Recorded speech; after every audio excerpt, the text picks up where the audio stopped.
दोस्तों, आज मैं आप लोगों को अपराध की एक बेहद हैरान और चौंकाने वाली सच्ची कहानी सुनाने जा रहा हूँ। एक बेहद खूबसूरत लड़की है काजल। काजल हरियाणा के यमुनानगर के आज़ाद नगर में रहती है, जिसकी उम्र करीब 27 साल है। लड़की है मगर रहती है लड़कों की तरह। उसका रहन सहन और स्टाइल सब कुछ लड़कों की तरह है। लड़कों जैसे कपड़े पहनती काजल की तरह ही सुंदर एक उसकी सहेली होती है, जिसकी शादी काजल के भाई राहुल से हो जाती है। इस शादी में काजल की अहम भूमिका होती है। शादी के कुछ दिनों के बाद ही परिजनों को पता चल जाता है कि काजल का समलैंगिक संबंध उसकी भाभी से है। इसलिए उसने जानबूझकर अपने सहेली की शादी अपने भाई से करवा दी। जब राहुल को पता चलता है कि उसकी बहन और पत्नी समलैंगिक है, तो वह उस दोनों के संबंधों का विरोध करता है। परिणाम स्वरूप राहुल की पत्नी घर छोड़कर चली जाती है। इसके बाद सब कुछ समान चल रहा होता है। कुछ दिनों के बाद दोबारा राहुल की शादी होती है। एक रात को मोना अपने भाभी के कमरे में घुस जाती है और अपनी नई भाभी से जबरन लिपट कर शारीरिक संबंध बनाने में जुड़ जाती है। भाभी कड़ा विरोध करती है। पूरा घर में हंगामा हो जाता है। अब राहुल की दूसरी पत्नी भी राहुल को छोड़कर घर से चली जाती है।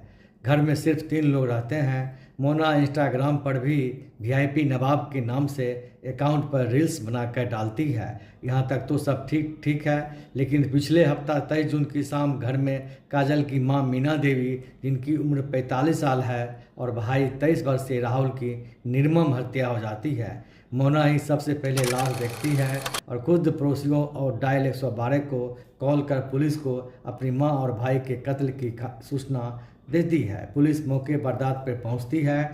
मोना पुलिस अफसरों को बताती है कि मां ने उसे जूस लाने के लिए बाहर भेजा था। जब वो वापस लौटी तो देखी कि भाई राहुल और मां की हत्या हो चुकी है। घर का सारा सामान बिखरा पड़ा हुआ है। मां बेटे की हत्या के खबर के बाद पुलिस महकमे में खलबली मच जाती है। मौके बर्दाश्त पर पुलिस के बड़े बड़े अफसर पहुंचते हैं और काजल से पूछताछ करते हैं। काजल बताती है कि वह दोपहर में ब्यूटी पार्लर गई थी, जहां मां ने उसे मैसेज कर बताया कि जूस लेते आना, और वह जूस लेकर आई तो घर में देखी कि मां और उसके भाई की हत्या हो गई है।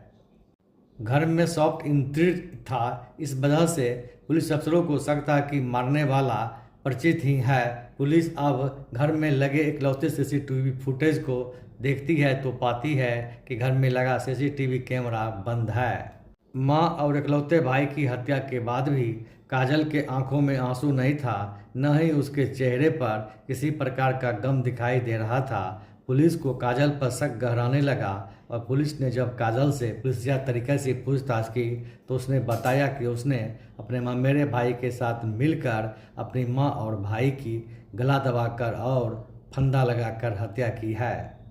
काजल ने पुलिस अफसरों को बताया कि उसका लड़कों की तरह रहना उसकी मां और उसके भाई को पसंद नहीं था। इस वजह से घर में अक्सर लड़ाई झगड़ा होता था।